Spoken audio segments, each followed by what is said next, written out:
தன்னை சாதி ரீதியாக விமர்சித்தும் மீம்ஸ்களை உருவாக்க வைத்தும் நாம் தமிழர் கட்சியின் ஒருங்கிணைப்பாளர் சீமான் அரசியல் ஆதாயம் தேட முயற்சிப்பதாக மதிமுக பொதுச் செயலாளர் வைகோ குற்றம் சாட்டியுள்ளார். 6-7 ஆண்டுகளாக நான் பொறுமையோடு இருக்கிறேன். 8 ஆண்டுகளாக என்னை தமிழன் அல்ல என்றும் தெலுங்கன் என்றும் சீமான் கீழ்த்தரமாக பேசுவதோடு ஈரோடு ராமசாமி நாயக்க பயல் என்று எல்லா மேடையிலும் பேசினார். இந்த அண்ணாதுரைன்னு ஒருத்தன் ஒரு முட்டாளு இந்த நாட்டை கெடுத்து போட்டான்னு தொடக்க காலத்துல பேசினார். நான் சகிச்சுக்கிட்டே இருந்தேன், பெரியாரே அண்ணாவை ஏசுறாருன்னு.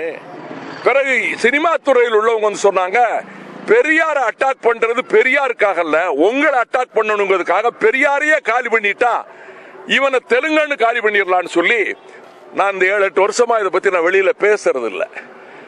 என்னை பற்றி மீம்ஸ் போடுறதுக்கு கணக்கே கிடையாது. அதாவது ஸ்டெர்லைட் டீல் முடிஞ்சிருச்சு, இப்ப நீட்டினோட ஏதாவது டீல் பார்க்கலாமான்னு இந்த நாய்க்க பைய கிளம்பிட்டான் அப்படின்னு போட்டிருக்கான்.